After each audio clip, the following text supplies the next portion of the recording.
జరిగింది.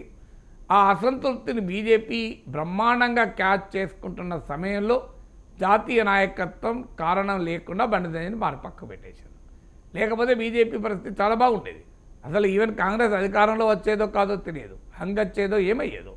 కానీ కారణాలు ఏదైనా జాతీయ నాయకత్వం తీసుకున్న ఒక వ్యూహాత్మక తప్పిదం, హిస్టారిక్ బ్లండర్ వల్ల బండి సంజయ్ని పక్క పెట్టే వరకు ఒక్కసారిగా ఆ పొంగంతా కుగిపోయింది.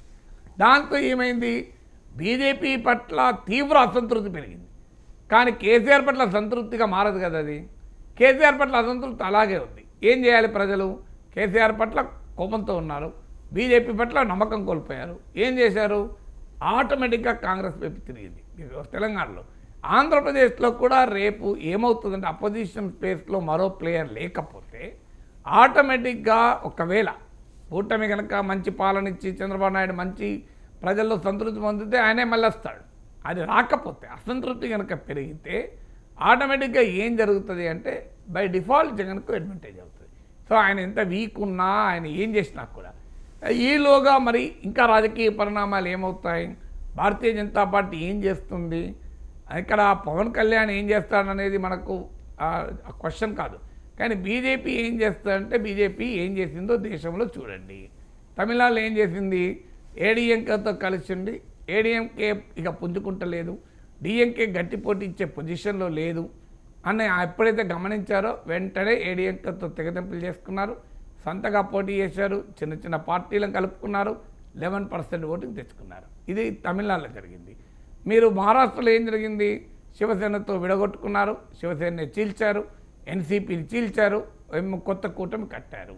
మీకు ఎగ్జాంపుల్ చెప్తున్నాయి. ఇన్ని ఉదాహరణలు, ఇంకా చాలా ఉదాహరణలు చెప్పగలుగుతాను. సో అందువల్ల బీజేపీ ఏం చేస్తుంది అనేది చూడాలి.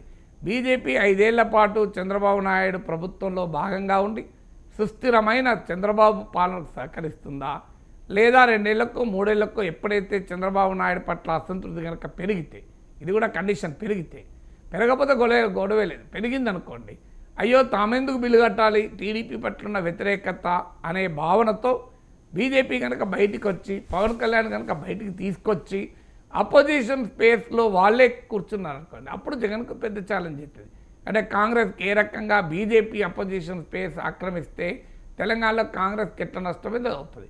మరి ఆ పని బీజేపీ చేస్తుందా? చంద్రబాబు నాయుడు ప్రభుత్వం పట్ల అసంతృప్తి పెరుగుతుందా? బీజేపీ వ్యూహాలకు పవన్ కళ్యాణ్ అంగీకరిస్తాడా? ఇవన్నీ క్వశ్చన్సే. కానీ పవన్ కళ్యాణ్ బీజేపీ మీరు గమనించండి, క్లియర్గా టీడీపీతో డీమార్కెట్ చేసుకుంటున్నారు. మీరు గమనించండి, ఉదాహరణ మీకు చెప్తాను. వైసీపీ పైన దాడులు ఎక్కడన్నా జనసేన వాళ్ళు చేస్తున్నారా, బీజేపీ వాళ్ళు చేస్తున్నారా? మరి వాళ్ళకు కూడా వైసీపీతో వైరమే ఉంది కదా. ఏమన్నా టీడీపీ వాళ్ళే దాడులు చేస్తున్నారు. మీరు గమనించండి, ఫైట్ అంతా టీడీపీ వర్స వైసీపీ జరుగుతుంది. ఎక్కడ జనసేన వర్స వైసీపీ, బీజేపీ వర్స వైసీపీ జరగడం లేదు. అంటే చాలా క్లియర్గా వ్యూహాత్మకంగా పవన్ కళ్యాణ్ పోతున్నాడు. అంటే కూటమి చంద్రబాబు నాయుడు ప్రభుత్వం చేస్తే మంచి పనుల ప్రయోజనం అనివార్యంగా ఆ పుణ్యం పవన్ కళ్యాణ్ కూడా దక్కుతుంది. కానీ రేపు చంద్రబాబు నాయుడు ప్రభుత్వం పట్ల ఏదైనా అసంతృప్తి వస్తే పవన్ కళ్యాణ్కి అది తాకకుండా ఇన్సులేట్ చేసుకుంటున్నాడు. సో ఆయన ఏ రకంగా అవసరమైన చోటు ఇన్సులేట్ చేసుకుంటున్నాడు, అవసరం లేని చోటు ఇన్సులేషన్ తీసిపడేస్తున్నాడు. సో ఈ వ్యూహమే ఇంకా కొనసాగితే 3 ఏళ్ళ తర్వాత ఏం జరుగుతుంది అనేది ఇప్పుడే చెప్పలేము. కానీ ఒకటి మాత్రం నిజం, అపోజిషన్ స్పేస్లో ఎవరు లేకపోతే అది జగన్కి ఆటోమేటిక్గా బై డిఫాల్ట్ అడ్వాంటేజ్.